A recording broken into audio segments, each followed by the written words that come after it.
Hey everyone, it's Winnie from Borrow Lenses again, and today I'm talking about lighting. Lighting is more than just getting an exposure for whatever you're filming. It can help set the mood, add depth to a flat image, or even change how a location looks entirely. Today, I want to go over a few basic terms and setups that will hopefully get you guys better looking images. And along the way, I'll explain how some of these techniques can help you achieve some of the looks you've been going for.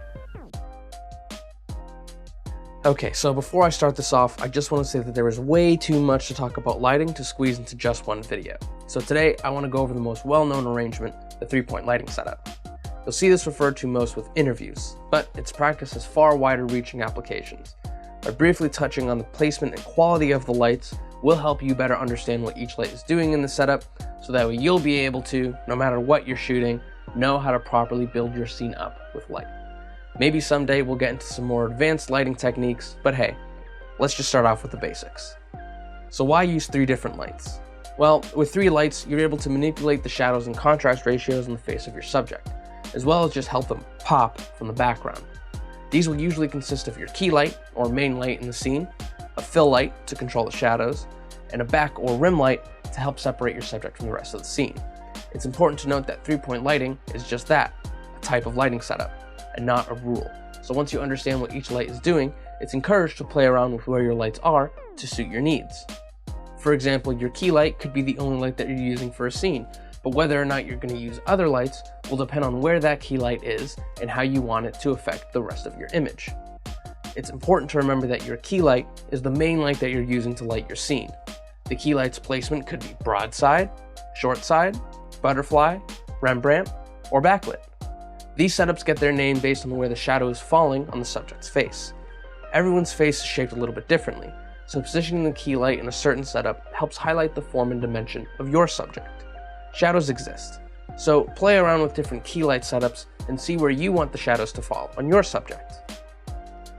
That'll bring us over to the fill light. Usually softer than the key light, the fill light helps control the shadow levels on the subject's side, opposite to the key. Sometimes it's another light with diffusion, sometimes there isn't one at all.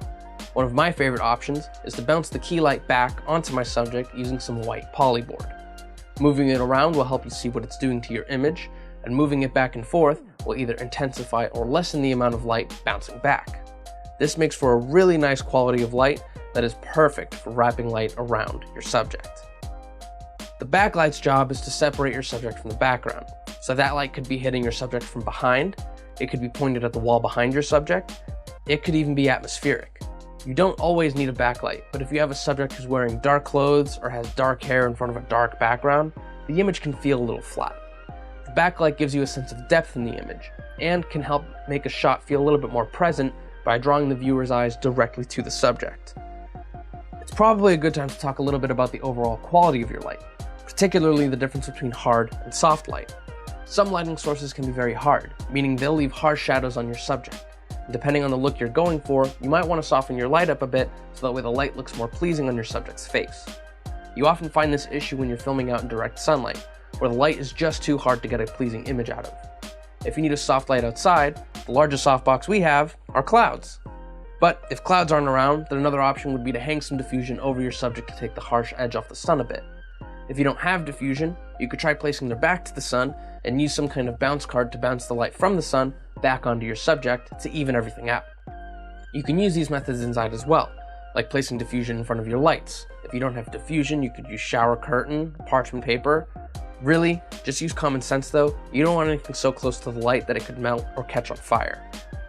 But using a combination of these methods is not only how you get yourself some nice looking interview footage, but they're also the essential building blocks to understanding how to light a scene. There was a whole lot I wasn't able to get to in this video, but I hope that was at least helpful to some of you out there. If you guys are interested in more of these types of videos, be sure to subscribe and visit us over at borrowlenses.com. See you next time.